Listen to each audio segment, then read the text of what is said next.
hoje, aqui no Graça e Agrado, eu queria conversar um pouco com você sobre talentos, dons e características que Deus nos deu. Todas elas fazem parte da oportunidade, na verdade, das várias oportunidades que Deus tem nos dado, desde quando nós nascemos até o último momento da nossa vida, para glorificar ao nome dele. E hoje, o nosso tema então do vídeo é o que eu tenho feito com o que Deus me deu. Eu queria começar falando um pouco sobre a vida de uma mulher que nós temos estudado aqui no Graça e Agrado, chamada Philippine de Lans. Foi uma das várias mártires do Evangelho. Ela viveu na França no século XVI, em plena luta entre católicos e protestantes. E aos 23 anos ela foi presa para que renunciasse à fé reformada e voltasse às práticas católicas. Ela passou por abusos, espancamentos, por torturas e por interrogatórios que tinham como objetivo fazê-la negar os posicionamentos bíblicos contrários às tradições da Igreja Católica. Não temos registro de quando ela nasceu, mas sabemos que aos 23 anos ela ficou viúva e passou a se reunir com um grupo de huguenotes, como eram chamados os cristãos protestantes calvinistas da França do século XVI. E foi por defenderem as verdades cristãs que ela teve uma morte cruenta. Ela, assim como todos os outros mártires da igreja, receberam de Deus porção de graça especialíssima para passar pelas lutas e provações que os levaram a perder casa, família e a própria vida. Alguns deles morreram animando uns aos outros que choravam ali assistindo o massacre. Mulheres e homens dos quais o mundo não é digno receberam de Deus condições para suportar grandiosíssimas aflições que provavelmente nos fariam desfalecer. Essas mulheres, e agora eu vou me deter no exemplo delas, foram imprescindíveis para que a reforma protestante avançasse apesar de toda a perseguição. Mulheres que receberam instrução desde pequenas e que, quando cresceram, se dedicaram a proclamar as verdades do Senhor e a apoiar os líderes da reforma protestante. Mulheres que não sabiam ler ou tinham nenhuma desenvoltura no falar, mas combinavam de forma graciosa as boas virtudes de Marta e de Maria, servindo e ouvindo com atenção as verdades que eram expostas para elas entre refeições e pregações. Mulheres anônimas como estas, pois não sabemos nem ao menos os seus nomes ou suas genealogias, mas deram abrigo a perseguidos, pobres, idosos, crianças e muitos pregadores da palavra de Deus. Certamente as mãos delas sempre estavam cheias. Precisavam acordar cedo e dormir tarde para que todos os que estavam em seus lares tivessem aquecimento e roupas e alimentos por longos períodos. Mulheres que morreram servindo suas famílias biológicas e espirituais, mas que possuíam um coração que ardia por seu maravilhoso Salvador. E é sobre isso que eu gostaria de falar às irmãs nessa noite. De que forma nós temos honrado a Deus com o uso dos nossos dons, talentos e finanças? Como temos usado a provisão física, intelectual e emocional, financeira, para a glória de Deus? Queria que as irmãs abrissem aí onde você está, se você puder, a sua Bíblia em Mateus 25, do 14 ao 30. Você vai ver que esse trecho da palavra de Deus relata Jesus contando a parábola dos talentos. Nessa parábola, de maneira resumida, um senhor sai e deixa talentos para que os seus servos possam investir enquanto ele estiver fora. E quando ele retorna, ele cobra desses servos talentos. 2 desses servos fazem esses talentos serem multiplicados, mas um servo esconde. E esse servo que esconde, ele é rejeitado pelo seu senhor. O pastor D.A. Carson explica que essa parábola se refere ao reino dos céus. Ele nos leva a questionar como temos aguardado por Jesus, pois temos a certeza que Jesus voltará e teremos de prestar contas com ele daquilo que ele nos deu enquanto estivemos nessa terra. Ele nos deu virtudes, talentos e oportunidades. A espera pelo retorno do Senhor é no sentido de esperar como mordomos, que sabem que o que têm não pertence a eles, mas ao seu Senhor. Ele não está relaxado ou dormindo enquanto deveria estar trabalhando e labutando, mas está muito alerta, esperando com boa expectativa e sabendo que deve ter o produto do seu suor e do trabalho de suas mãos para presentear, para devolver ao Senhor que o deu essas mesmas dádivas. A palavra talento no grego tem a ideia de peso de dinheiro. Um talento, então, seria cerca de 40 anos de trabalho aqui no Brasil. Ou seja, cada talento no grego tem a ideia de peso de dinheiro. Um talento seria mais ou menos o equivalente a 40 anos de trabalho aqui no Brasil. Ou seja, cada talento seria uma pequena herança acumulada durante 40 anos de muito trabalho e de muito investimento. Outra ideia importante do texto é que esses servos não são como trabalhadores pagos, como hoje nós temos, mas trabalhadores escravos. Nesta parábola em especial, o Senhor dos servos deu trabalho muito importante para eles. Seria como se milhões tivessem sido entregues para serem investidos. Pense só na responsabilidade que eles tinham de investir as riquezas do seu Senhor. Eles deixaram de ser escravos e passaram a ser servos que ganhariam pelo trabalho deles. A parábola dos talentos também concorda com a parábola das 10 virgens, quando ambas mostram a necessidade dos servos de Deus se manterem sempre alertas diante do retorno do seu Senhor.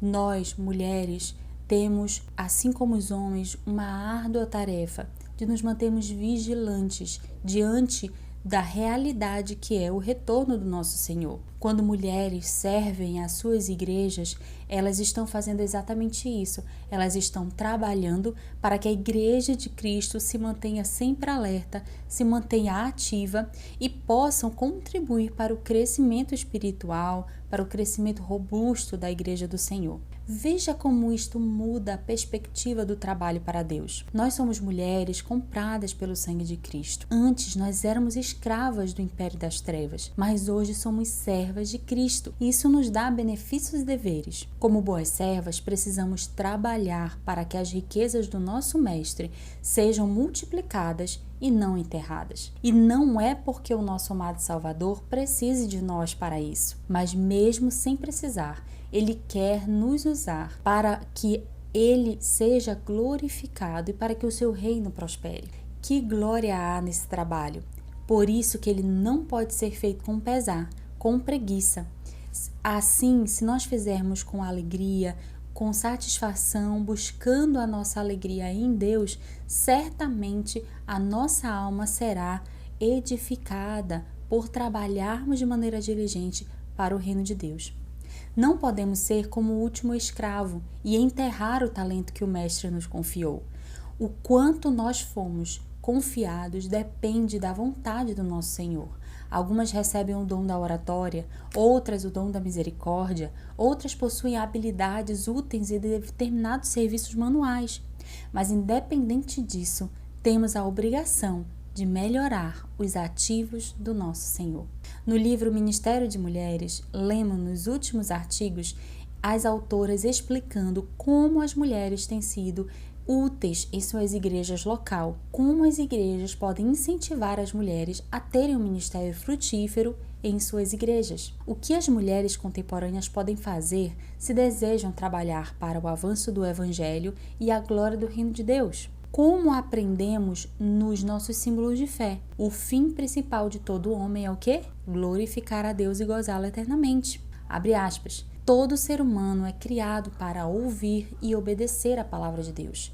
Entre todo o seu povo, Deus distribuiu dons e talentos, conhecimento e sabedoria, inteligência e habilidade, tudo para a sua glória e para o bem do corpo de Cristo. Fecha aspas, diz as autoras no livro Ministério de Mulheres na Igreja Local. Deus exige que homens e mulheres saibam manusear a palavra de Deus a fim de edificarem-se mutuamente e falarem a razão da sua fé quando forem arguidos acerca dela. Dentro da igreja local, existem diferentes áreas em que podemos arregaçar as mangas e trabalhar. mas cremos que o ensino autoritativo e a explanação da palavra de Deus são exclusiva dos líderes homens da igreja por instituição divina. Enquanto isso, há espaço para o ensino bíblico da própria Bíblia, em duplas, na forma de discipulado ou na forma de grupos de estudo de livros da Bíblia, que enriquecem ainda mais o corpo de Cristo, tornando momentos complementares e que de modo nenhum substitui o convívio da igreja ou as reuniões já semanais da igreja. O chamado de Deus para homens e mulheres, o chamado para o trabalho divino que Deus tem para a sua igreja é uma maneira muito encantadora de nós pensarmos como Deus ele chama a homens e mulheres para que possam trabalhar na sua obra. C.S. Lewis, no livro As Crônicas de Nárnia, conta sobre um leão muito poderoso chamado Aslan, que criou o mundo de Nárnia. Esse leão enviou vários humanos do nosso mundo para o mundo encantado de Nárnia. Em uma dessas intervenções, o leão dá uma tarefa a uma menina e diz um importante alerta a ela. Eu vou então trazer o trecho aqui para vocês. Vem cá, disse o leão. E ela foi. Estava agora quase entre as patas dianteiras do leão, olhando diretamente nos olhos. Mas não aguentou isto por muito tempo e desviou o olhar. Acontece que ninguém chamou a gente aqui. Não teriam chamado por mim se eu não tivesse chamado vocês. Então o senhor é o alguém? Perguntou Jill. Sim, mas ouça qual é a sua missão.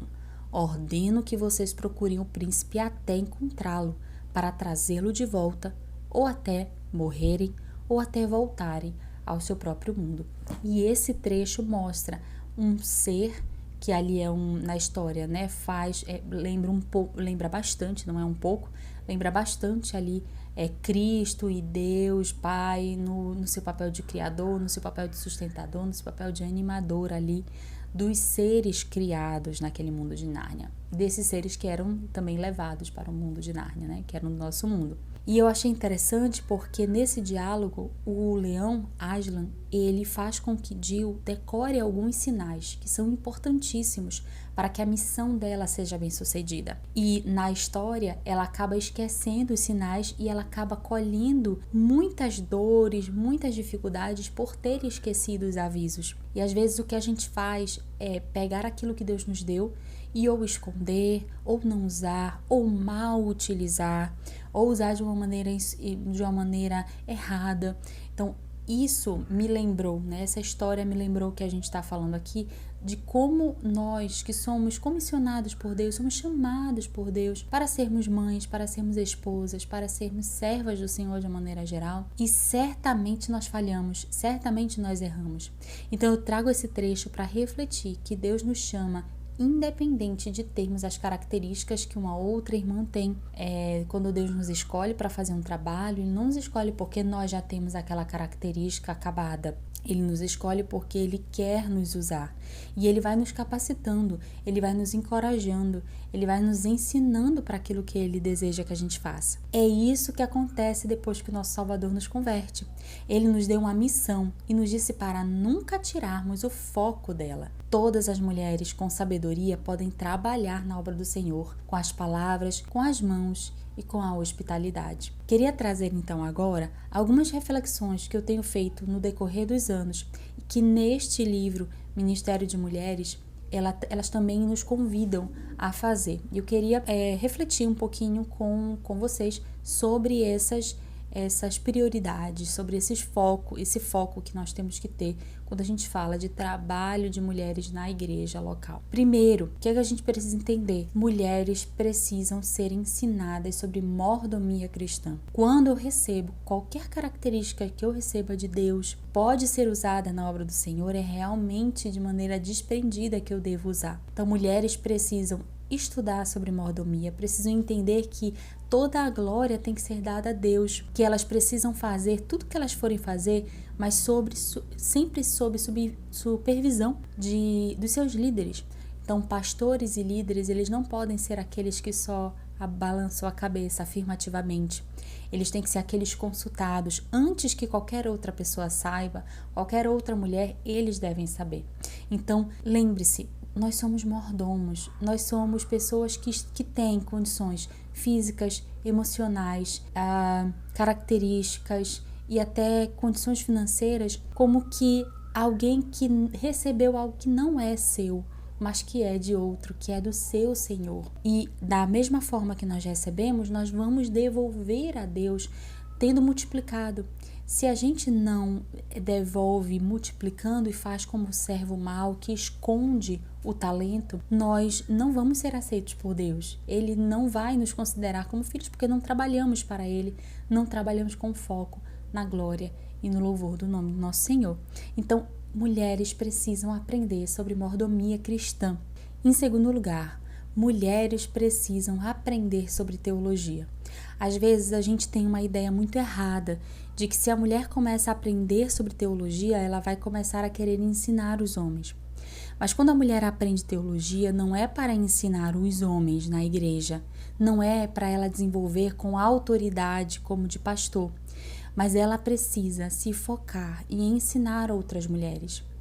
Porque nós já temos o ensino da palavra de Deus na forma de pregação, que é abençoadora, na forma de aconselhamento pastoral, na forma de orientação dos nossos líderes. Mas uma mulher, ela pode chegar aonde um pastor dela não vai chegar. Ela pode falar com aquela irmã que é vizinha dela. Ela pode investir na vida daquela moça, daquela jovem da igreja dela. Então veja, nós precisamos ter o ensino de teologia e de teologia prática, mas também de teologia teórica, né? Ali mais teórica, para que justamente a gente tenha embasamento, não só para nós, para servir a Deus na nossa família, mas também para servir a Deus fora da nossa família. Se Deus nos der oportunidades, nós precisamos usá-la. Em terceiro lugar, valorize a variedade. Deus, ele é tão maravilhoso que em sua magnânima sabedoria, ele nos criou com características diversas. Então, não vamos nos focar apenas e valorizar, apenas um dom, apenas um tipo de talento, apenas uma habilidade e colocar ela como se fosse a habilidade que glorifica a Deus. Quanto nós podemos abençoar outras pessoas fazendo uma refeição, recebendo-as em nossa casa, oferecendo abrigo, oferecendo consolo, orando com essa pessoa. E às vezes a gente tem a visão errada de que você exerce os seus dons só fazendo uma programação, uma festa onde todo mundo possa se alegrar. Mas a gente esquece que muitas pessoas têm característica de consolo. Essa pessoa, ela sabe consolar, ela sabe suportar como se fosse uma ajuda mesmo, um amparo, momentos de dificuldade. Ela tem o dom da misericórdia. Então, precisamos olhar as diferentes formas de que Deus nos criou e colocar nelas, em cada uma delas, a alegria e o prazer de usá-las para o reino de Deus. Não valorizar apenas uma, mas lembrar que Deus nos criou com toda essa riqueza de detalhes, de características, de possibilidades, de oportunidades. E Ele sim pode nos usar da maneira como lhe apraz. Quarta reflexão. Ensine sobre história da igreja às mulheres. Eu poderia citar várias razões para você ensinar na sua igreja outras mulheres sobre história da igreja, mas eu vou citar apenas uma. Quando a gente estuda a história da igreja, a gente olha para o passado, certo? Então você pode achar que olhar para o passado não tem valor, porque o presente é tão diferente do passado, não é? A tecnologia está tão avançada, os usos e costumes do nosso dia a dia, eles estão tão diferentes do século XVI, do século XV, mas a gente se engana, porque a palavra de Deus ela é tão maravilhosa que ela é ao mesmo tempo tão antiga, mas é tão atual, porque os problemas humanos, porque os nossos erros, eles já aconteceram lá atrás. O que muda são as características que envolvem a nossa sociedade, mas o coração humano, ele é tão pecador, ele é tão corrupto quanto lá atrás, quanto nos anos passados. Quando nós olhamos para o passado, a gente vive melhor o presente e a gente certamente vai olhar para o futuro com outro olhar, com outra percepção. Ensine sobre a história da igreja para as mulheres. no seu contexto. Quinto, aproveite o privilégio de ser mulher. E quando eu falo privilégio, eu vou colocar aqui umas aspas bem grandes, porque o que mais hoje nós temos é o feminismo tornando a mulher como que uma semideusa, como que a rainha de toda a razão. A mulher, ela é como se fosse o ícone da certeza e da sabedoria, quando na verdade nós sabemos, mulheres, o quanto nós somos pecadoras, o quanto nós somos falhas, o quanto nós somos tendenciosas a errar. Nós conhecemos a nossa natureza, nós sabemos como nós somos mulheres que precisam sim da graça de Deus e da misericórdia do favor do Senhor, porque fora disso não existe nenhum valor em nós. Então, as mulheres, elas precisam entender que há um privilégio, não para ensoberbecê-las, mas há um privilégio que as faz ficar mais atentas e as faz trabalhar de maneira mais árdua na obra do Senhor. Porque se elas podem chegar para conversar, investir, tem muitas culturas onde a mulher ela não é permitido que ela aprenda sobre as verdades de Deus com um pastor, por exemplo, mas ela pode se encontrar com outras mulheres. Então, nessas culturas, nessas situações, você receber uma mulher em casa, uma mulher que o marido ele não quer que ela vá à igreja, mas ele permite que ela vá até sua casa, pregue o evangelho a ela. Use o dom, use a característica, melhor dizendo, use o fato de você ser mulher para que você possa falar a outras mulheres na simplicidade ao redor da mesa, num momento simples como um jantar ou um café, e você vai usar isso para fazer um momento propício para o evangelho poder ser falado, poder ser pregado. Sexta reflexão, ore por mudança. Às vezes a gente olha no nosso entorno e a gente não vê outra mulher na nossa igreja local animada para aprender, animada para crescer. Você não vê que há na sua igreja local uma movimentação de mulheres que desejem crescer. Ore por isso, ore para que Deus toque no coração dessas mulheres, ore para que Deus possa agir nelas e montar situações e dar a você situações para que você possa falar a elas sobre Deus, sobre a palavra do Senhor e assim vocês crescerem juntas. E agora eu queria finalizar voltando à história de Philippine Delance. Ela teve, ali no momento antes dela ser martirizada, parte do processo para ela ser martirizada, ela teve a língua cortada. Sua face e seus pés foram queimados antes de esmagarem o seu pescoço e estrangularem ela. Depois de morta, atearam fogo em seu corpo e ela, assim como outros presbíteros da Igreja Reformada na França, foram queimados em praça pública. Você pode imaginar essa cena? Meu coração fica pequeno diante de tamanho horror. Mas se você soubesse como ela viveu enquanto esteve nesta casa terrena. O historiador James I. Good, no livro Grandes Mulheres da Reforma, escreveu sobre os mártires daquela noite, abre aspas, eles puseram ao lado as suas vestimentas de sofrimento e vestiram-se com a melhor vestimenta, pois afirmaram que estavam indo não para um funeral, mas para um casamento e queriam estar prontos para se encontrar com seu noivo, o Senhor Jesus Cristo. Fecha aspas. Antes de cortarem a língua de Philippine Delance, ela disse, abre aspas, eu não me importo com meu corpo. Se o meu corpo sofra, por que deveria me importar com a minha língua? Fecha aspas. O que nós temos feito com o que Deus nos deu? A liberdade de culto tem me feito esperar com anseio pelos momentos de comunhão dos santos? Tenho estudado a palavra de Deus com liberdade e liberalidade? Ou ainda acredito que teologia é somente para pastores e líderes da igreja? Tenho amparado meus irmãos em Cristo quando eles necessitam? Tenho dedicado tempo para a oração privada e buscando colocar primeiro para Deus e depois para os outros os meus agradecimentos e pedidos? De que forma minhas irmãs em Cristo têm visto em minha vida alguém confiável e prudente com quem elas podem buscar o aconselhamento? E eu preciso me perguntar todos os dias se o dia que passou foi vivido para realmente glorificar a Deus. Preciso me questionar se meu esposo ou meus filhos colheram dos bons frutos das minhas mãos ou se foram queimados com o fogo da minha ira ou pelo ácido do meu descontentamento, pelas coisas que eu não consegui, por exemplo, fazer naquele dia.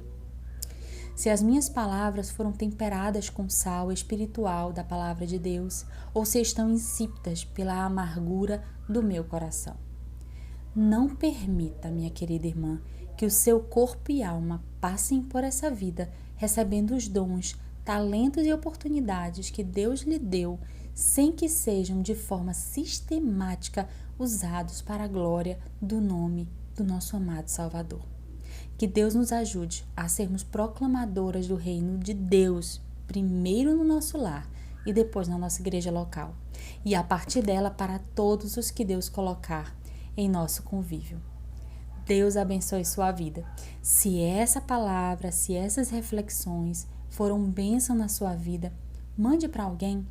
Mande esse vídeo para uma pessoa que você sabe que vai ser consolada, animada, desafiada e encorajada para que continue labutando, batalhando pelo reino de Deus e pela obra do Senhor. Que Deus abençoe sua vida, que Deus abençoe a sua família. Se você ainda não é inscrita no canal, se inscreva, ative os sininhos para que você possa receber, sempre que tiver vídeo novo no canal, você possa receber as notificações. Deus te abençoe, minha querida irmã. Bom descanso, bom restinho de dia para você. Até mais. Tchau!